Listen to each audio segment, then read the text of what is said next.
말씀을 전해주실 목사님은 고신대학교 구약학 교수님이신 최윤갑 교수님이십니다.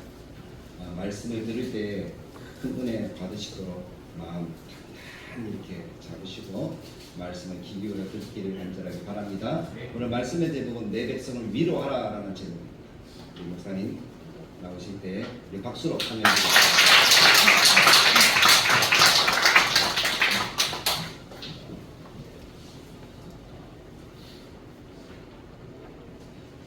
할렐루야. 아멘. 대한교회의 일일 부흥회로 초청하여 주셔서 진심으로 감사를 드립니다. 네. 우리 담임 목사님과 한 30년 정도 아는 그런 사이입니다. 대학 때부터 제가 많이 뵙고 그 마음으로 존경하고 삶을 통하여서 하나님의 예수 그리스도의 은혜를 보여주는 그런 귀한 목사님으로 따르고 있습니다. 그럼 또 이렇게 불러주시고 초청해 주셔서 너무 감사드리고 위로에 관하여서 여러분들과 한번 말씀을 나누면 좋겠습니다.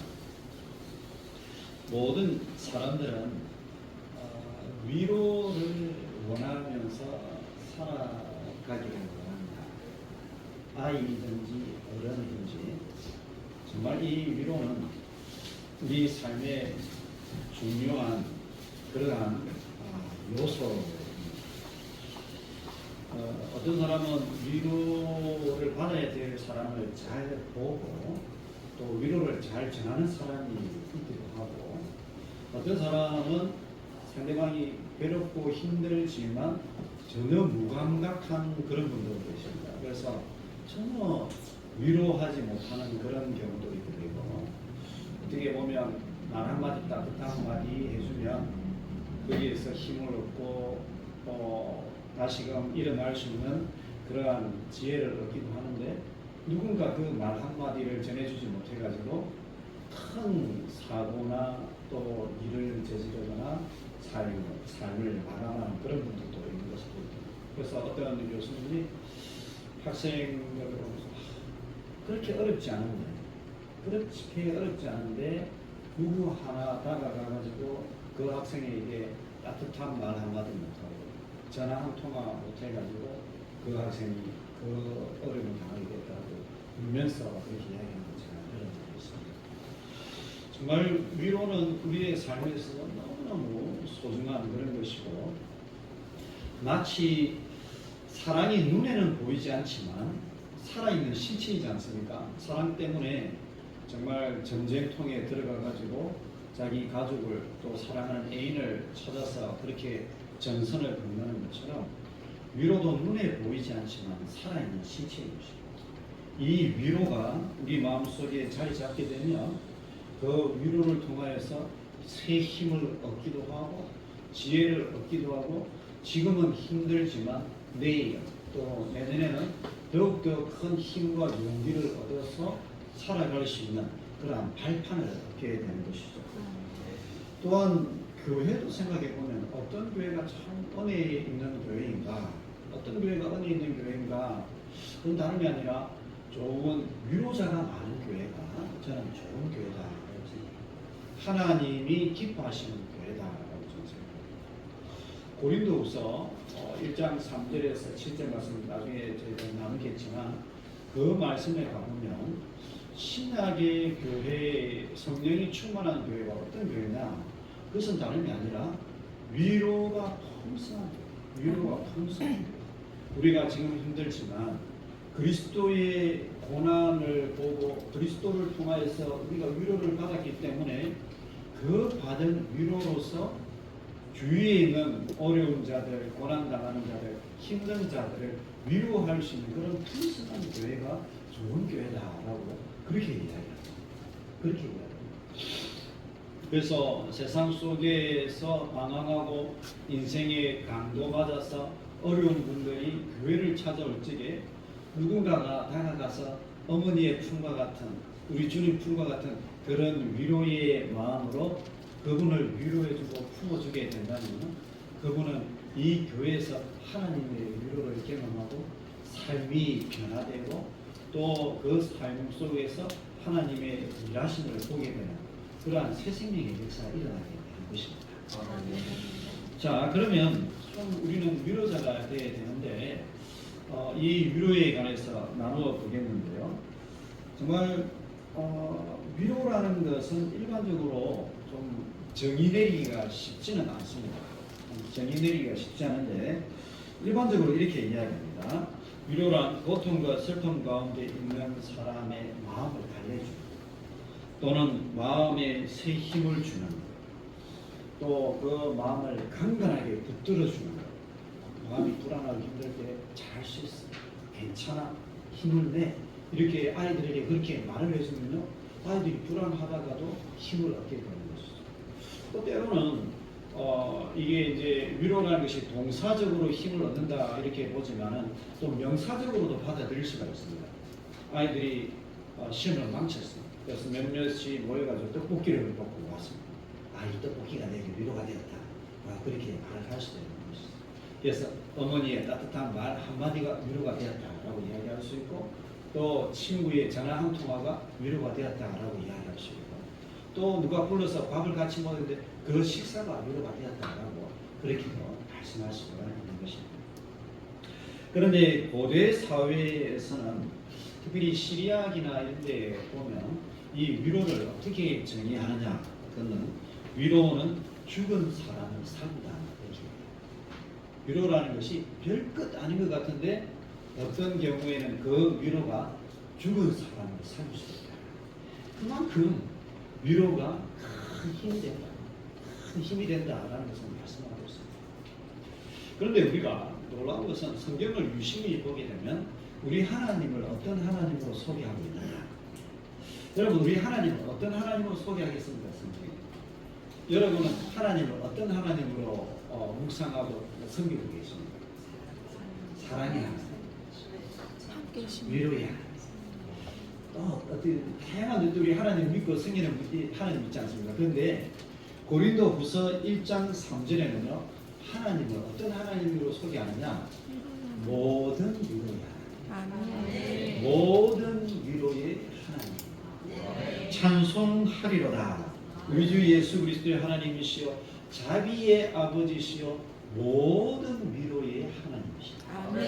무슨 말이냐면 우리는 이제 주위에 있는 친구나 가족을 위로하고 싶을 때 때로는 우리가 어떤 경우는 위로하지 못할 경우도 있단 말이죠. 삶이 너무 힘들고 어려울 때에 불의의 일을 당하였을 적에 위로하고 싶어도 때로는 말을 떼기가 쉽지 않은 그런 경우도 있죠. 그래서 우리는 묵묵히 기도해주고 하나님 위로해 주시고 이렇게 기도할 수 있는데 그런데 하나님은 모든 위로의 하나님이시기 때문에 우리의 모든 상황 속에서 절망 속에서 눈물 속에서 우리를 위로하실 수 있는 모든 위로의 하나님이시다라고 말씀하고 있는 것입니다. 그 위로의 하나님을 풍성하게 누리게 되시는 우리 모든 성도님들 되시기를 주님의 이름으로 축복합니다. 예. 자, 사랑하는 주 안에서 사랑하는 성도 여러분, 우리가 모든 위로의 하나님을 하나님으로 주님으로 섬기기 때문에 우리 하나님의 백성들은 어떤 백성이 되었냐 하는 대답을 할 수 있지만 우리가 하나님을 섬길 때에 위로의 하나님을 섬기기 때문에 우리는 어떤 사람이 되어야 되느냐? 위로의 사람. 위로의 사람. 또 교회는 위로의 공동체가 되어야 하는 것입니다. 제가 이 안경을 쓰는데 안경을 어떻게 쓰느냐, 어떤 색깔의 안경을 쓰느냐에 따라서 세상이 달라요. 파란색 안경을 쓰면 세상이 파랗게 보여요. 세상이 노란색 안경을 쓰면 검은색 안경을 쓰면 세상이 검게 보여요. 무엇을 쓰느냐에 따라 달라지는데 우리 하나님의 백성들은 어떤 안경을 써야 되느냐? 위로의 안경. 위로의 안경. 우리 가정 속에서 내 자녀가 힘들어하지 않는가. 그걸 보면서 애들이 힘들어할 적에 위로의 말을 건넬 수 있는 위로의 안경. 우리 교회 속에서 와서 우리가 어떤 안경을 쓰고 상대방을 바라보느냐. 혹시 저분은 힘든 일이 없을까? 내가 위로할 부분이 없을까? 또 우리 교회에 계신 목사님, 장로님, 변사님, 집사님들 항상 무슨 질문을 먼저 해야 되느냐? 혹시 위로할 부분은 없을까? 위로의 말을 건넬 부분은 없을까? 또 내가 어떻게 하면 위로할 수 있는 그런 부분이 없을까? 그것을 보게 됩니다. 교회가 우리 또 가정이 풍성해져. 풍성해. 저도 이제 가정생활을 하면서 이 위로의 말을 조금씩 실천해 보니까 조금씩 실천하는데 이 효과는 엄청나요. 아이들에게도 그렇고 또 아내에게도 그렇고 이 말 별말이 아닌데요. 조금씩 실천해 보지 않습니까? 그런데 상대방은 너무 큰 거예요. 너무 크게 다가오. 그래서 괜찮아. 우리 경사님 경찬아요 서울 마셔야 되는데 진짜 괜찮아. 아이들에게 또 괜찮아. 걱정하지 마. 잘할 수 있어. 힘내. 조금만 지금 더 잘할 수 있어. 괜찮아. 이렇게 하면요. 애들은 순수하잖아요. 그 말 믿고 일었어요. 스트레스 안 받아요. 일었을 수 있어요. 그래서 여러분, 우리는 이 땅을 살아가면서 위로가 풍성하게 흘러넘치는 위로의 입술, 위로의 언어, 또 위로의 눈빛, 위로의 표정을 지을 수 있는 그런 훈련을 하는 필요합니다. 그것이 주위를 살리는, 우리 공동체를 살리는 축복이 되지만 더 중요한 것은 그렇게 실천하는 내 자신이 가장 먼저 큰 은혜와 축복입니다. 아멘. 진짜 우리가 먼저 가장 큰 축복을 받게 되고, 저분은 진짜 예수님 닮은 인상을 가지고 있고 하나님 닮은 인상을 가지고 있고, 여러분 다 그러십니다. 얼굴에 보니까 빛이 나십니다. 예수님 닮은 인상을 가지고 예수님 닮은, 왜 어디서 나오냐? 성령님이 위로의 성령님이시고 이 위로의 하나님이시고 예수님은 위로의 주님이시고, 그래서 여러분 인상 속에 그게 나타나고 여러분이 축복을 받게 되고 교회가 축복을 받게 되고 가정이 축복을 받게 되고 자녀가 하나님의 복을 누리게 될 줄로 믿습니다. 그러면 우리가 한번 이사야 40장 말씀을 가지고 한번 적용을 해보겠는데 한번 몇 가지 좀 중요한 포인트를 가지고 한번 말씀 나눠보겠습니다. 첫 번째, 고통 가운데 있는 주의 백성을 향한 하나님의 가장 중요한 목적과 계획은 위로라는 사실입니다. 자, 고통 가운데 있는 성도를 향한 하나님의 계획과 목적이 무엇일까? 하나님은 그들에게 재앙을 내리시고 심판을 내리려고 하시다. 하나님의 원래 목적과 계획은 그게 아니다. 고통 가운데 있는 주의 백성들을 향한 하나님의 마음과 계획은 위로다. 오늘 우리가 읽었던 이사야 40장 1절 말씀을 보면 하나님이 이렇게 말씀하십니다. 너희의 하나님이 이르시되 너희는 위로하라. 내 백성을 위로하라. 하나님이 이르시되 너희는 위로하라. 위로하라. 두 번이나 위로하라. 위로하라. 하나님 두 번 말씀 안 하시고 그런데 두 번이나 말씀하십니다. 그만큼 중요하다. 그리고 반드시 위로할 것을 말씀하고 있는 것입니다. 근데 여러분 이 본문의 이제 말씀을 정확하게 더 깊이 알려면 이 말씀이 선포된 배경을 좀 알 필요가 있습니다. 이 시대의 배경을 알 필요가 있습니다. 이 시대가 어떤 시대냐면요, 이스라엘 역사 가운데 가장 암울하고 절망스럽고 괴로웠던 포로 시기, 바벨론 포로 시기. 우리나라도 일제 36년에 침략과 압제를 당하지 않습니까? 그때만 해도 굉장히 우리나라가 힘들었는데, 그래도 우리나라가 이 땅에 있어 일본 사람이 맞지 않습니까? 그런데 이 바벨론 포로 시기라는 것은 이스라엘 백성들이 바벨론에 잡혀가서 인권도 없고 권리도 없고 사람 사는 것이지 않은 그런 시기. 그 당시에 이스라엘 백성들은 주로 보면 남자들은 공사판에 가서 바벨론의 건물들, 신전이나 다리나 이런 것을 무조건 지어야 되고요. 여성들은 바벨론의 고관들이 술 먹고 놀 적에 거기 가서 노래를 부르는 그런 인권이 없는 그런 시대를 살았던 거예요.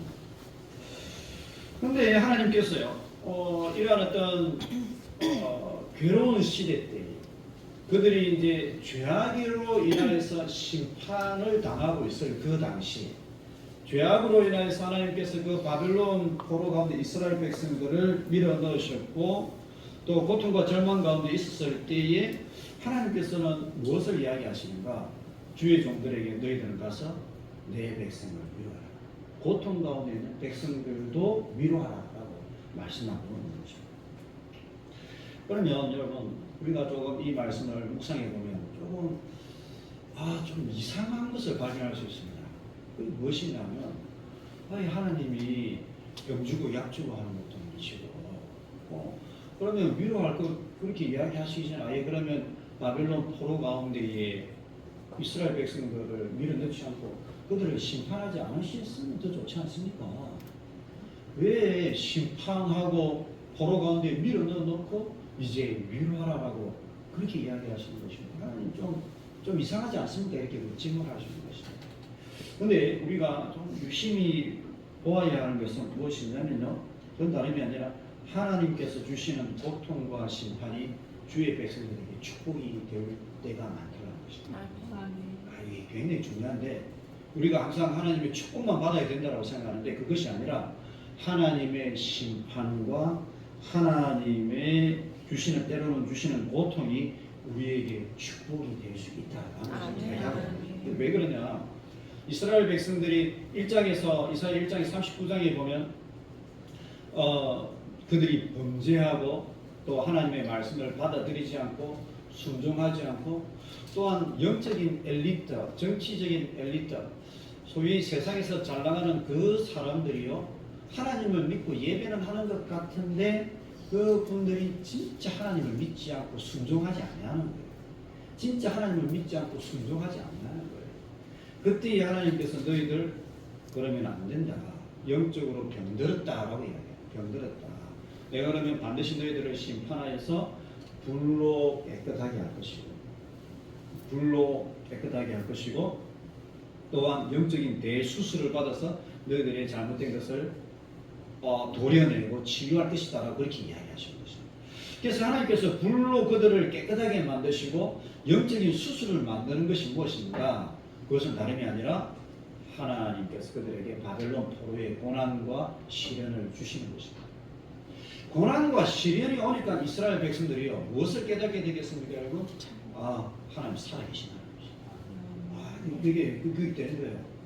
우리가 하나님을 예배하고 그러지만 하나님이 잘 믿지 못하다가 고난과 시련이 오니까 하나님 진짜 살아계신 하나님이시구나.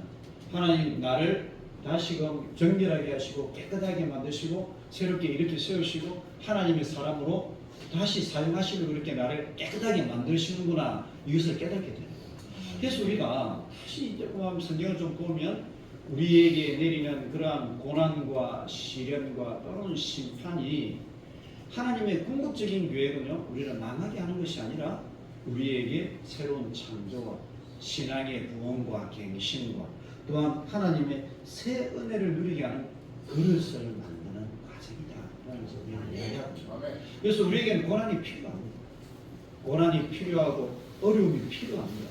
그 고난과 어려움이 있어야 겸손하게 되고 진짜 하나님을 경배하게 되고 하나님의 은혜를 받을 수 있는 깨끗한 그릇을 우리가 만들어집니다. 그게 은혜가 필요한 거예요. 그래서 하나님께서 그 말씀을 하시면서 이때가 끝이 아니다. 내가 너희들을 다시금 이렇게 세울 것이다. 낙심하지 말고 신앙에서 절망하지 말고 힘을 내어서 일어서야 된다라고 하시면서요. 하나님께서 위로하라. 내 백성을 위로하라.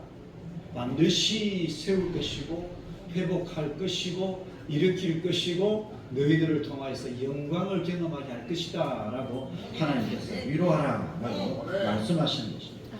그래서 하나님의 궁극적인 계획은 재앙이 아니라 평안이요 미래와 희망을 우리에게 주는 것이다 라고 말씀하고 있습니다. 이 말씀은 우리 삶 속에 찾아오는 고통과 고난에 대해서요 새로운 시야를 열어줍니다. 새로운 시야를 열어줍니다. 그렇구나. 고통과 고난이 실패와 절망이 아니구나. 이것이 오히려 나의 삶의 미래를 열어가고 또 하나님의 더 큰 은혜와 생명을 누리게 하는 하나님의 축복과 연단의 과정이구나라는 것을 깨닫게 되는 것입니다. 그래서 하나님의 은혜가 또 고난과 시련 가운데 있는 분 혹시 계시더라도 그런 은혜가 임하기를 또 주님의 위로가 함께하기를 주님의 이름으로 축복합니다. 자, 두 번째로 그러면 하나님은 주의 백성들을 어떻게 위로하시는가 우리 살펴보겠습니다.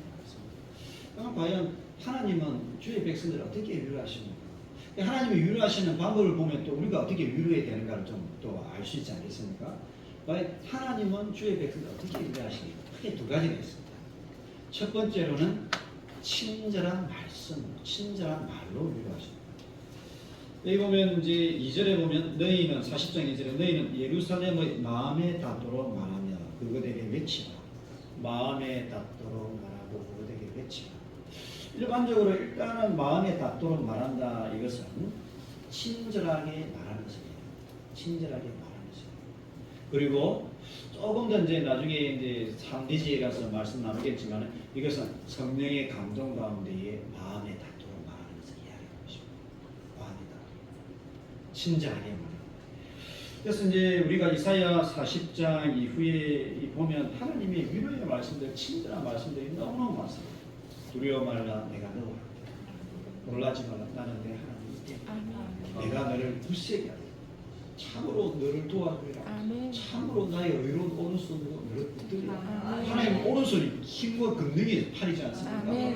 여기 오늘 우리가 40장 12절에 보면 이 세상 그 무엇이 하나님과 비교할 수 있겠느냐.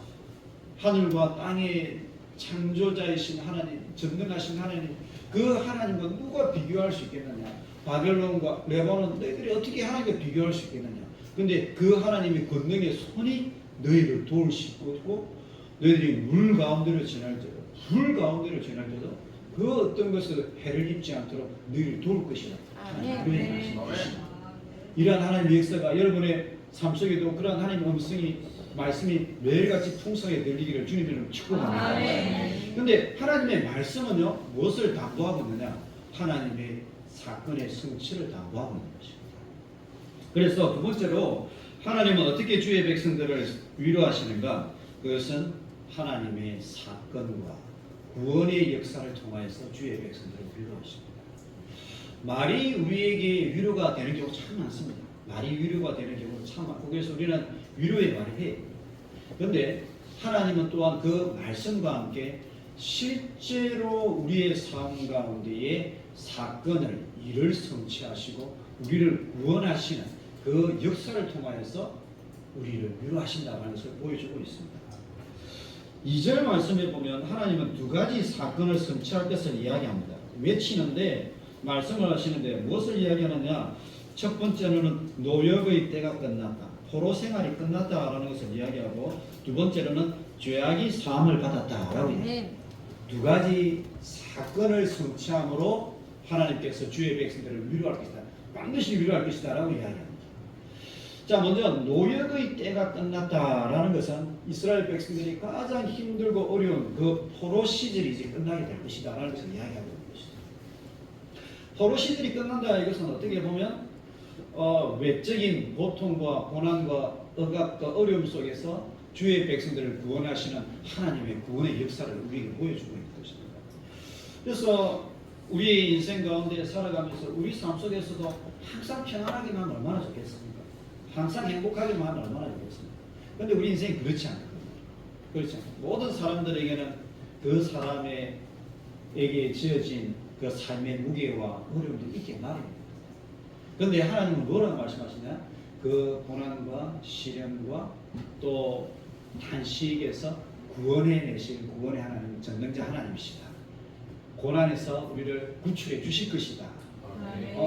출애굽하신 것처럼 에집트에서 그 백성을 구원해내셨던 것처럼 주의 백성들을 고난과 시련과 절망과 아픔에서 반드시 구원하시는 구원의 하나님이시고 우리의 기도를 들어서 우리에게 승리를 주시는 하나님이시다라는 것을 말씀하고 있는 것입니다. 그런 역사 일어날 줄로 믿습니다. 뿐만 아니라 하나님은 또 어디에서 우리를 구원하시느냐?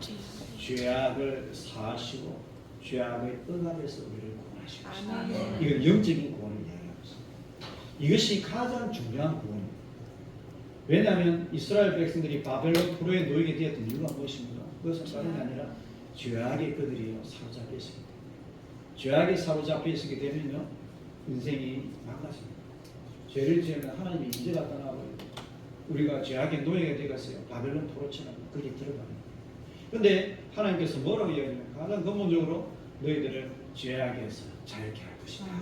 죄악에서 끄집어내고 구원하여서 하나님의 새 생명을 누리게 하고 하나님의 영광을 경험하게 하는 이 영적인 구원과 영적인 문제를 해결함으로써 우리의 외적인 삶의 환경과 시련과 고난에서도 너희들을 구원함으로 위로할 것이다 라고 많이 말씀하고 계시는 것입니다. 주 안에서 사랑하는 성도 여러분, 우리의 인생 가운데에 누구나 이런 시련과 뜻하지 않은 시련과 어려움들은 누구나 찾아옵니다. 정말 각자의 인생을 살아가면서 누구나 그런 고난은 있게 마련입니다. 그러나 그 고난이 있을 적에 우리를 구원하시는 하나님, 우리의 외적인 고난과 시련에서 구원하시는 하나님, 또 우리의 영적인 문제를 해결하시는 그 하나님을 의지하고 구원과 주님의 위로를 누리는 그런 복된 성도님들 되시길 축복합니다. 아멘. 또한 우리는 교회에서 우리 주위에 있는 분들을 또 위로하고 또 도와주고 그렇게 할 수 있는데 어떤 외적인 환경을 도와주고 또 좋은 말로서 또 위로하는 것이 정말 필요하고, 그러면서 우리가 꼭 잊지 말아야 될 것은 뭐냐면 복음을 전하는 것이 우리 주위에 있는 사람들에게 가장 절실한 위로가 된다는 것입니다. 아멘. 왜냐하면 죄에서 구원받을 적에 삶과 운명의 변화가 일어나기 때문에 복음을 전하는 것은 정말 위로의 가장 중요한 부분을 차지한다라는 것을 알아야 됩니다. 그렇게 하시니 축복합니다. 자, 이제 마지막으로 그러면 누가 이 위로의 사역을 감당할 수 있을까? 감당해야 하는가라는 것을 말씀드리겠습니다. 과연 누가 이 위로의 사역을 감당할 수 있을까? 저는 모든 성도님들이 위로의 이 사역을 감당할 수 있다고 생각합니다. 가정에서는 또 아버님, 어머니, 또 교회에서는 담임 목사님, 또 장로님, 집사님, 권사님, 또 보이는 것을 보이지 않는 것을 수고하시는 분들을 통해서 이 위로의 사역을 감당해야 된다고 생각합니다. 이사야 40장 1절 2절에 내 백성을 위로하라라는 이 위로의 메시지는 구체적으로 그는 어디에서 성취가 되느냐면 이사야 61장에서 성취가 됩니다. 이사야 61장에 한번 가보면 거기에 주의 종이 등장합니다. 주의 종이 등장하는데 이 주의 종이 하나님의 말씀을 선포할 때에 주의 백성들이 위로를 받게 됩니다.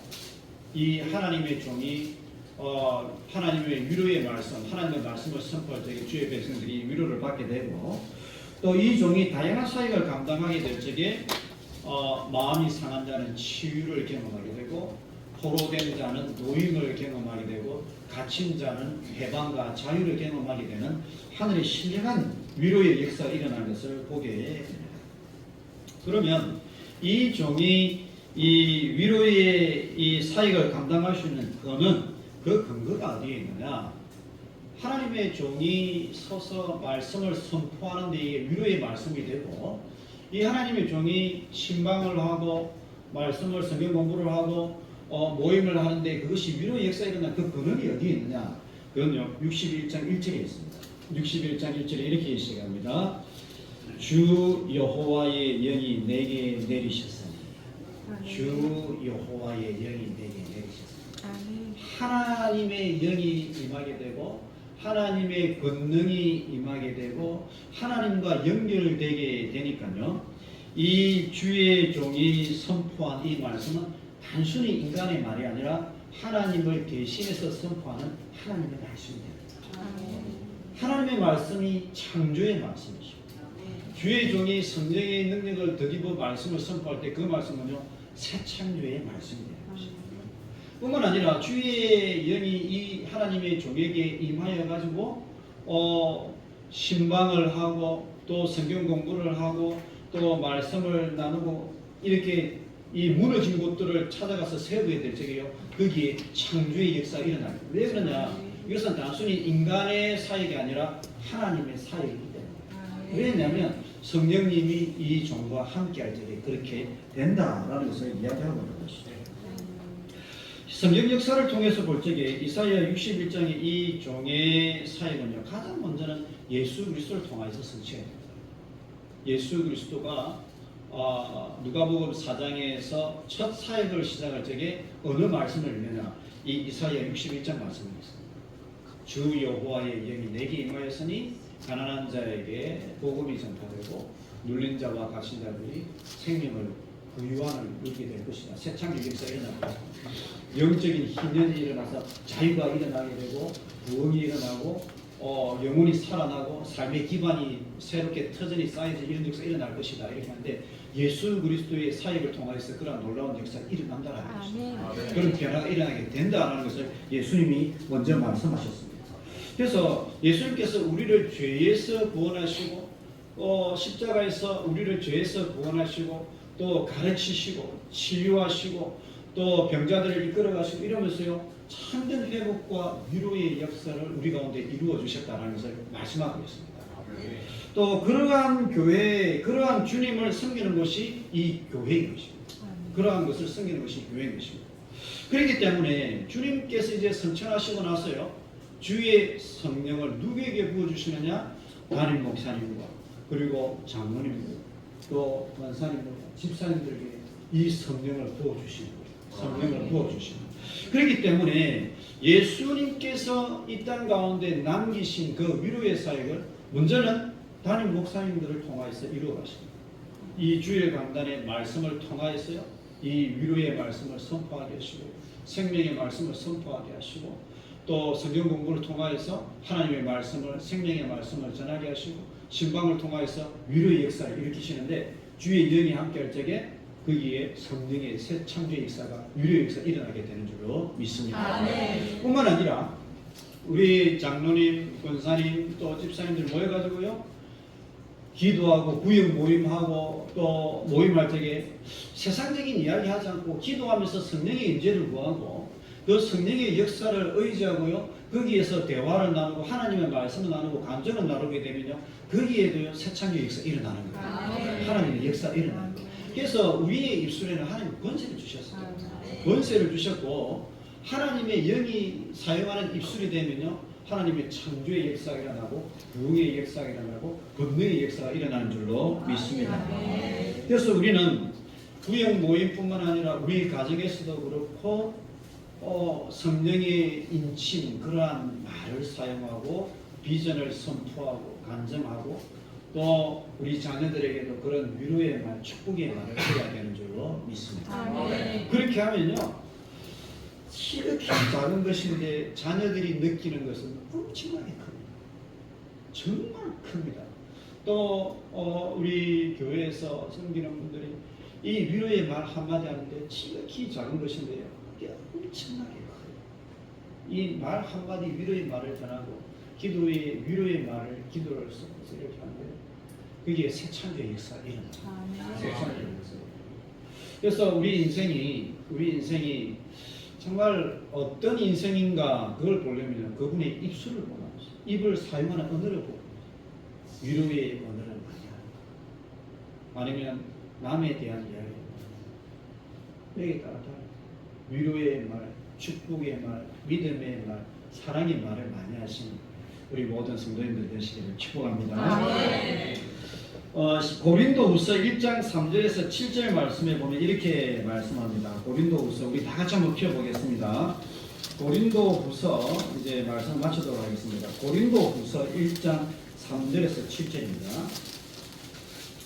우리 다 같이 한번 고린도후서 1장 3절에서 7절 말씀 읽어보도록 하겠습니다. 다 같이 읽어보겠습니다. 시작. 찬송하리로다. 그는 우리 주 예수 그리스도의 하나님이시요 자비의 아버지시요 모든 위로의 하나님이시며 우리의 모든 반란 중에서 우리를 위로하사 우리로 하여금 하나님께 받는 위로로서 모든 반란 중에 있는 자들을 능히 위로하게 하시는 이시로다. 그리스도의 고난이 우리에게 넘친 것 같이 우리가 받는 위로도 그리스도의 말미암아 넘치는도다. 우리가 환난을 당하는 것도 너희가 위로와 구원을 받게 하려 할 것이요 우리가 위로를 받는 것도 너희가 위로를 받게 하려는 것이니 이 위로가 너희 속에 역사하여 우리가 받는 것 같은 고난을 너희도 견디게 하느니라. 너희를 위한 우리의 소망이 경고함은 너희가 고난에 참여하는 자가 될 것 같이 위로에 도달할 줄을 압니다. 아멘. 이 말씀에 보면 위로라는 단어가 몇 번인 줄 아십니까, 여러분? 여기에 10번입니다. 그래서 우리가 고난에 참여하지만 그것과 함께 무엇에도 참여한다고요?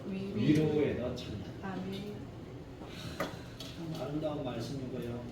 이 고린도 교회에 크고 작은 문제들이 있었지만 고난이 있었지만 뭐가 또 있다고요? 풍성히 흘러넘치는 위로가 있습니다. 위로가 있습니다.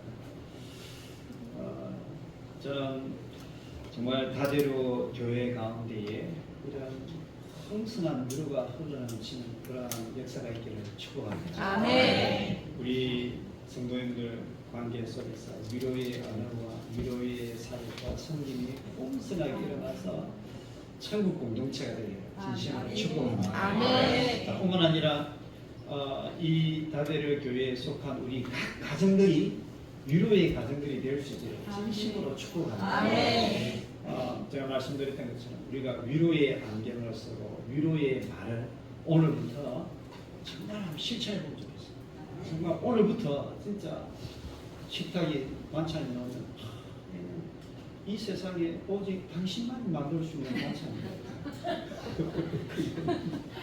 너무 크게 그렇게 한번 해보십시오. 그러면 내일부터 분명히 반찬이 달라질 것입니다.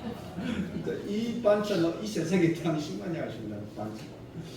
여러분, 우리 사모님들과 또 우리 와이프들은 이 일은 오직 이 세상에 당신만이 할 수 있는 그러한 일이라고 남편들을 위로해 줄 수 있게 축복합니다. 우리 자녀들을 향하여서 근데 이래야 너는 정말 이 세상에 가장 아름답고 정말 예쁜 나의 가장 사랑하는 아들이 아이다. 위로해 줄 수 있는 그런 위로의 가정들이 되는 하늘의 역사에 진심으로 축복합니다. 기도하겠습니다. 하나님 감사합니다. 기양 단단해서 하나님 부족한 종이 말씀을 나누게 되었습니다. 하나님 다대로 교회를 하늘의 신령한 축복으로 채워 주시옵소서. 하늘의 풍성한 위로로 하나님 정말 흔들어 누르고 하나님 흘러넘치는 위로가 임하도록 주여 축복하여 주시옵소서. 강단의 매주일 하나님 기암단의 목사님 세우시고 말씀을 선포하실 적에 그 말씀을 통하여서 하늘의 새 생명과 권능이 임하는 하나님 축복된 하나님 사역들이 부흥할 수 있도록 역사하여 주시옵소서. 이 교회에 소속된 모든 하나님 장로님과 또 권사님, 집사님 보이는 곳에서 보이지 않는 곳에서 섬기고 수고하시는 모든 분들 위에도 하늘의 위로가 충만하게 흘러넘치는 교회가 되게 하시고 그러한 가정들이 다 될 수 있도록 하나님께서 두 손 들어 축복하여 주시옵소서.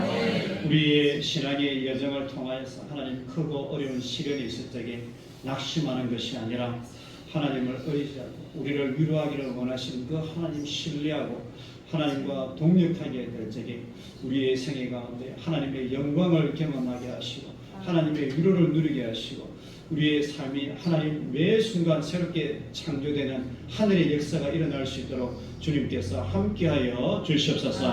모든 것을 감사드렸고 대신 예수님의 이름으로 기도드리옵나이다. 아멘. 주 예수 그리스도의 은혜와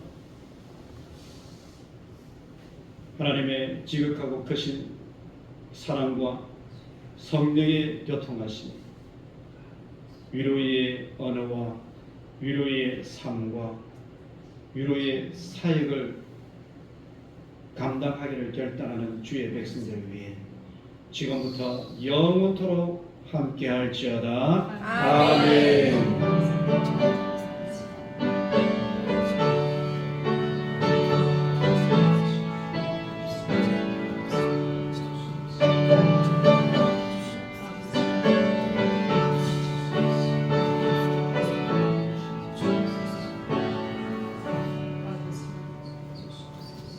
말씀에 많은 은혜 받으신 줄 믿습니다. 그 말씀으로 많은 위로를 받으셨